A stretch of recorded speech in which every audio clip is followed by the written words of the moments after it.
Computer exam की तैयारी के लिए एनसीईआरटी की महत्वपूर्ण बुक। सल्तनत काल की शुरुआत।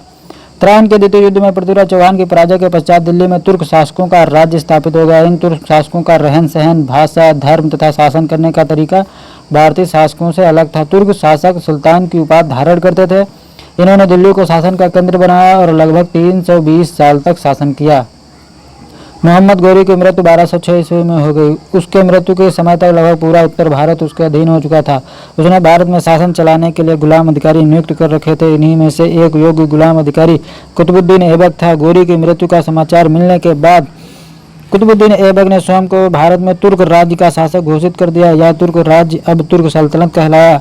अगला शासक इल्तुतमिश ने 1210 ईस्वी में सत्ता संभालने के साथ दिल्ली को अपनी राजधानी बनाया, तब यह दिल्ली सल्तनत के नाम से प्रसिद्ध हो गया।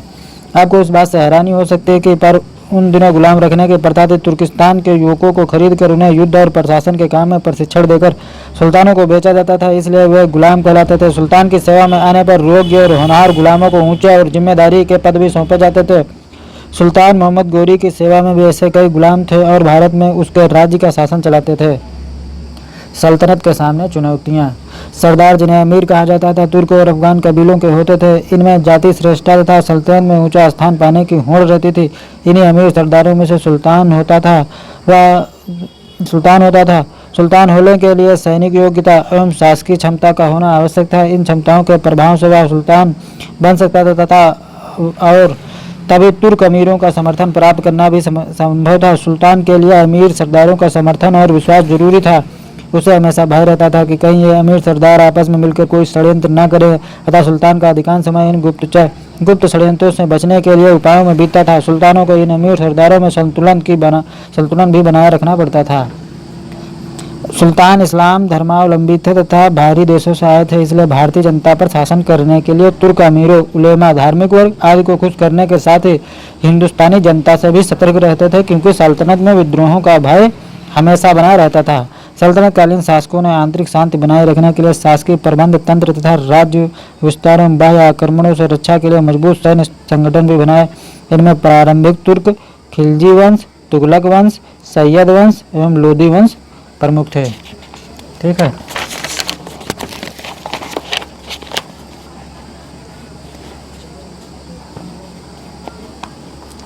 प्रारंभिक तुर्क शासक गुलाम वंश 1206 ईस्वी से 1290 ईस्वी तक। ठीक है। कुतुबुद्दीन ऐबक 1206 ईस्वी में मोहम्मद गौरी की मृत्यु के पश्चात उसका तुर्क गुलाम कुतुबुद्दीन ऐबक उत्तर भारत का पहला तुर्क शासक बना। ये है कुतुबुद्दीन ऐबक। कुतुबुद्दीन ऐबक ने लाहौर को अपनी राजधानी बनाया। उसकी उदारता के कारण ही उसे लाख बख्श कहा जाता था, अर्थात वह लाखों का दान करने वाला दानप्रिय व्यक्ति था। भारतवर्ष में उसके जीवन का अधिकांश समय सैनिक गतिविधियों में ही बीता। यह है दिल्ली की कुतुब मीनार। कुतुब मीनार चित्र देखकर बताइए कि कुतुब मीनार कितने मंजिल की है। 1 2 3 4 5। कितने मंजिल की? 1 2 3 4 5 5 या 6, 5 मंजिल की है। ठीक है। कुतुबुद्दीन ऐबक को भवन निर्माण में भी रुचि थी। उसने दिल्ली में कुतुब मीनार, कुव्वतुल इस्लाम मस्जिद और अजमेर में 2.5 दिन का झोपड़ा का निर्माण किया। यह है 2.5 दिन का झोपड़ा, जिसको कहते हैं 2.5 दिन में बना है, लेकिन ऐसा नहीं है, ये 2.5 दिन में नहीं बना है। अब आते हैं कुतुब मीनार की शुरुआत ऐबक ने की थी, परंतु इसको पूर्व इल्तुतमिश ने कराया। कुतुबुद्दीन ऐबक ने भारत में नए राज्य की नींव अवश्य डाली, पर उस राज्य को सुदृढ़ बनाने का अवसर उसे नहीं मिल पाया। कुतुबुद्दीन ऐबक की मृत्यु 1210 ईस्वी में चौगान खेलते हुए घोड़े से गिरकर हो गई। चौगान मतलब पहले कौन सा खेल कहते हैं?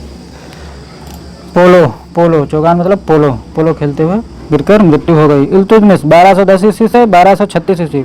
1210 ईस्वी में कुतुबुद्दीन ऐबक की मृत्यु के पश्चात दिल्ली के अमीरों ने इल्तुतमिश को गद्दी पर बैठाया। उसे उत्तरी भारत में तुर्कों के राज्य का वास्तविक संस्थापक माना जाता है। गद्दी पर बैठने के बाद उसे आंतरिक और बाह्य समस्याओं से जूझना पड़ा। इल्तुतमिश ने 40 गुलाम सरदारों का संगठन अर्थात तुर्कान चहलगानी का निर्माण किया। ठीक है। तुर्कान चहलगानी मतलब 40 सरदारों का एक संगठन। प्रशासन यह होता है विभाजन, जिम्मेदार व्यक्ति। केंद्रीय शासन कई तो प्रांतों को मिलाकर, जैसे आज स्टेट है तो उनके लिए केंद्र सरकार थी, उसका होता था राजा सुल्तान जैसे प्रधानमंत्री हैं। फिर एकता या प्रांत, आज के स्टेट जैसे कई परगनों को मिलाकर, ठीक है। क्या होता था, मुख्यमंत्री जैसे आज के हैं तो इक़्तिदार हो गए मुख्यमंत्री। फिर परगना कई ग्राम पंचायतों को मिलाकर परगना अधिकारी होता था, और ग्रामों को मिला मुखिया, पटवारी और चौकीदार होता था। अब इल्तुतमिश का साम्राज्य देखते हैं। इल्तुतमिश का साम्राज्य कहाँ कहाँ है। अब ये होगा अफगानिस्तान, पाकिस्तान, सिंधु नदी, मुल्तान, दिल्ली, अजमेर, चंबल, ये इल्तुतमिश का साम्राज्य था भैया। फिर आगे देखते हैं शासन व्यवस्था। इल्तुतमिश ने देश में एक राजधानी, एक स्वतंत्र राज्य, राजतंत्री प्रशासनिक व्यवस्था और अफसरशाही व्यवस्था की स्थापना की। उसने दिल्ली को भारतवर्ष में तुर्क साम्राज्य का राजनीतिक, प्रशासनिक और सांस्कृतिक केंद्र बनाया। उसने एकता व्यवस्था के द्वारा केंद्र को प्रांतीय और स्थानीय शासन से जोड़ने की नींव डाली। आधुनिकता इसी से शुरू करवाई है, इसी ने इल्तुतमिश ने, ठीक। आधुनिक व्यवस्था जो है इसी के शासन से लगभग ली गई है, इन्हीं के शासनों के आधार पर। अब आते हैं, सुल्तान ने अपनी सल्तनत राज्य को कुछ प्रांतों में बांटा। प्रांतों को एकता कहते थे। हर एकते सुल्तान अपने एक जिम्मेदार सेनापति को नियुक्त करता था। जिसे आज मुख्यमंत्री होता है, तब सेनापति होते थे, जिसे इक़्तिदार कहा जाता था। इक़्तिदार के पास अपनी सेना होती थी और प्रशासन चलाने के लिए अधिकारी होते थे, बिल्कुल सेम टू सेम मुख्यमंत्री के जैसे। इक़्तिदार इनकी सहायता से राज्य की रक्षा करते थे और अपने नियंत्रण क्षेत्रों से कर वसूल करते थे। अपने इक्के से इकट्ठे किए गए कर से ही वे अपने अधिकारियों का और अपने सैनिकों का खर्चा चलाते थे। इस खर्चे के उपरांत जो कर बचता था उसे इक़्तिदार सुल्तान को भेज देते थे। ये सब करने के बाद जितनी जीएसटी होती वो सुल्तान, कर जितना होता है वो सब केंद्र को चला जाता था। इल्तुतमिश ने मुद्रा व्यवस्था में सुधार करते हुए चांदी का टंका और तांबे का जीतल चलाया। 1236 ईस्वी में इल्तुतमिश की मृत्यु हो गई। उसने अपने जीवन काल में ही अपनी पुत्री रजिया को अपना उत्तराधिकारी नियुक्त कर दिया था। यह है चांदी का टंका, ये देखो आप, चांदी का टंका। अब होती हैं रजिया सुल्तान, प्रथम मुस्लिम महिला शासिका, 1236 से 1240, लगभग 4 वर्ष तक, ठीक है। यह है रजिया सुल्तान। इल्तुतमिश ने, अच्छा इनके लड़के थे, पोते भी थे, लेकिन इन्होंने गद्दी पे किसको बिठाया, अपनी बेटी को। इल्तुतमिश ने अपनी पुत्री रजिया को अपना उत्तराधिकारी बना दिया था, परंतु सरदारों तथा उलेमा के विरोध के चलते इल्तुतमिश की मृत्यु के बाद उसका पुत्र रुकनुद्दीन फिरोज शाह गद्दी पर बैठ गया, लेकिन दुर्बल शासक होने के कारण 1236 ईस्वी में रजिया दिल्ली की गद्दी पर बैठी और सुल्तान कही जाने लगी। अच्छा, रजिया से पूर्व प्राचीन मिस्र और ईरान में महिलाओं ने रानियों के रूप में शासन किया था, परंतु मध्यकालीन विश्व में रजिया पहली मुस्लिम महिला शासिका थी, ठीक है। मध्यकालीन जो था उसमें पहली महिला शासिका थी। रजिया ने लगभग 3 वर्ष 8 माह शासन के संविधान को बनने में 2 वर्ष 11 माह 18 दिन लगे हैं। रजिया ने स्त्रियों का पहनावा छोड़ दिया और बिना पर्दे के दरबार में बैठने लगी। वह युद्ध में सेना का नेतृत्व भी करती। अमीरों को सिर के पता लग गया कि स्त्री होने के बाद भी रजिया उनके हाथों की कठपुतली बनने को तैयार नहीं थी। तुर्क सरदार भी किसी महिला के अधीन कार्य करने को तैयार नहीं थे। क्या ऐसा हो सकता है? उन्होंने एक षड्यंत्र के द्वारा उसे गद्दी से हटा दिया था। अंततः 1240 ईस्वी में कैथल हरियाणा में जो है मैं रजिया की हत्या कर दी गई। बताओ। रजिया के बाद उसका एक भाई और 2 भतीजे बारी बारी से सुल्तान बने जो अयोग्य थे। अतः इल्तुतमिश के छोटे पुत्र नासिरुद्दीन महमूद को दिल्ली का सुल्तान बनाया गया। उसके पोता था जो इल्तुतमिश का छोटा वाला, उसको सुल्तान बना दिया गया। सोचो, बताओ उस समय लोगों का दरबारी अमीरों ने रजिया का विरोध क्यों किया होगा? यदि रजिया शासक होते तो क्या उसका विरोध होता? कतई नहीं, लंका लगा देती रजिया अगर आज होती। नासिरुद्दीन महमूद 1246 ईस्वी से 1265 ईस्वी तक, ठीक है, 40 तुर्की सरदारों का दल इस समय अत्यधिक शक्तिशाली हो गया था। वे जिसे चाहते गद्दी से उतार देते थे और जिसे चाहते गद्दी पर बैठाते थे। 1246 ईस्वी में इस दल ने इल्तुतमिश के पुत्र नासिरुद्दीन महमूद को सुल्तान बना दिया, ठीक है। महमूद ने एक अमीर जिसका नाम बलबन था को अपना नायक बनाया। बलबन क्या करेंगे अभी बता रहे। बलबन ने धीरे धीरे अपनी स्थिति सुदृढ़ कर ली। फिर उन्होंने अपनी स्थिति सुदृढ़ कर ली और वह एक शक्तिशाली सरदार बन गया। यह है बलबन गयासुद्दीन, शक्तिशाली बन गया। 1265 ईस्वी में नासिरुद्दीन महमूद के बाद बलबन दिल्ली सल्तनत की गद्दी पर बैठा। उनके बाद कौन बैठा गद्दी पर? नासिरुद्दीन के बाद बलबन। 1265 ईस्वी से 1287 ईस्वी तक इनका शासन रहा। बलबन एक योग्य और अनुभवी शासक था। उसने अपने शासन काल में कई महत्वपूर्ण कार्य किए। सर्वप्रथम उसने तुर्कान चिहलगामी नामक 40 गुलामों के दल को समाप्त कर दिया। जो दल था 40 सरदारों को, उसको उन्होंने मान्यता खत्म कर दी। दिल्ली को सुरक्षित बनाने के लिए आसपास के जंगलों को कटवाया तथा साफ करवाकर वहां पुलिस चौकियों का निर्माण कराया। पुलिस वाले वहां से शुरुआत हो गई। इस प्रकार वह दिल्ली के आसपास रहने वाले मेवातियों के विद्रोह को रोकने में सफल रहा। मेवातियों के अलावा उसने अन्य विद्रोहों का भी दमन किया। ठीक है। बलबन ने कानूनों को लागू करने में कठोरता बरती। उसने लौह एवं रक्त की नीति अपनाई तथा उसे राजा के पद को प्रतिष्ठित बनाया। वह राजा को धरती पर ईश्वर का प्रतिनिधि मानता था। बलबन का मानना था कि राजा को ईश्वर से शक्ति प्राप्त होती है, इसलिए उसके कार्यों को सार्वजनिक जांच नहीं की जा सकती। इससे उसकी निरंकुशता सुरक्षित होती थी। इसलिए वह दरबार में अत्यंत गंभीर मुद्रा में बैठता था। वह ना तो कभी मजाक करता था और ना ही हंसता था। उसने दरबार में निर्धारित ढंग से वस्त्र पहनकर सिविल ड्रेस में आने, बैठने आदि के बारे में नियम बनाया जिसका कठोरता से पालन किया जाता था। ठीक है, ऐसे नहीं चले आया फिर दरबार।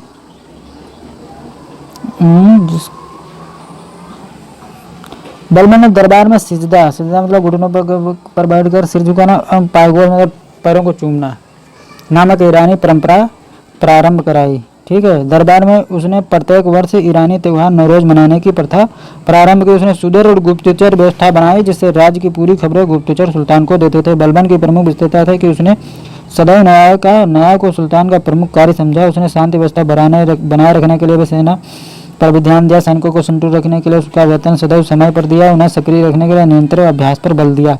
ये फिर आगे होता है बलबन पर मंगोल आक्रमण। ये है मंगोल राज्य, चंगेज खान का साम्राज्य, तैमूरलंग का साम्राज्य, ये चीन और फिर ये इंडिया अपनी और ये मिस्र।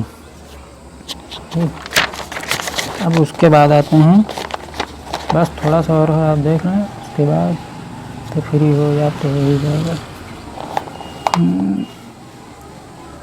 पढ़ते रहे बच्चों।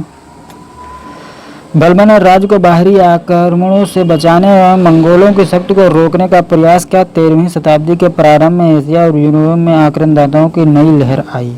ठीक है, 13वीं शताब्दी में नई लहर आई। ये कौन है? नए आक्रमणकारी मंगोल थे जिन्हें उस महान साम्राज्य के लिए सबसे अधिक जाना जाता है जिसका गठन उन्होंने चंगेज खां के नेतृत्व में किया। 13वीं सदी का अंत होते होते मंगोल साम्राज्य ज्ञात दुनिया के बड़े भाग तक फैल चुका था। चंगेज खां के नेतृत्व में उसकी शक्ति बहुत बढ़ गई थी। कौन है चंगेज खां? ये है चंगेज खां। मंगोल आक्रमण की भयंकरता को बलबन भली बात अनुभव करता था, इसलिए उन्हें रोकने के लिए उसने मंगोलों के मार्ग में पड़ने वाले पुराने दुर्गों की मरम्मत करवाई तथा नए दुर्गों का निर्माण करवाया। वहां पर हष्टपुष्ट सैनिकों एवं विश्वसनीय अनुभवी अधिकारियों को नियुक्त किया। सत्र तथा भोजन आपूर्ति की भी पूर्ण व्यवस्था पर वहां की गई। ठीक है, क्या उसने किया? इतना काम किया। फारसी शब्द मुगल का उद्भव मंगोल शब्द से हुआ है, मतलब मुगल शब्द का उद्भव मंगोल शब्द है। उसकी मृत्यु के बाद दिल्ली की गद्दी पर उसके वंश का शासन अधिक दिन तक न रह पाया, परंतु दिल्ली को जो शक्ति बलबन ने प्रदान की उसी के परिणामस्वरूप खिलजी सुल्तान अलाउद्दीन अपने साम्राज्य का विस्तार करने में सफल रहा। ये होते हैं चांदी के डंके जो कभी कभी खुदाई में किसानों को खेतों में मिलते रहते हैं, कभी कभी किसी की नींव में मिलते रहते हैं।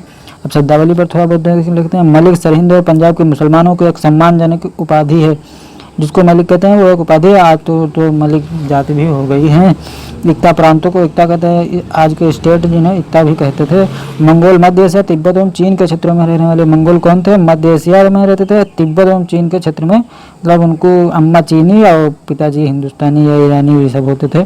सिजदा, घुटनों पर बैठकर सुल्तान के सामने सिर झुकाना है, इसका मतलब पायगो सुल्तान के चरणों को चूमना। तो दोस्तों वीडियो को लाइक जरूर करना, पढ़ते रहें हमारे साथ। धन्यवाद।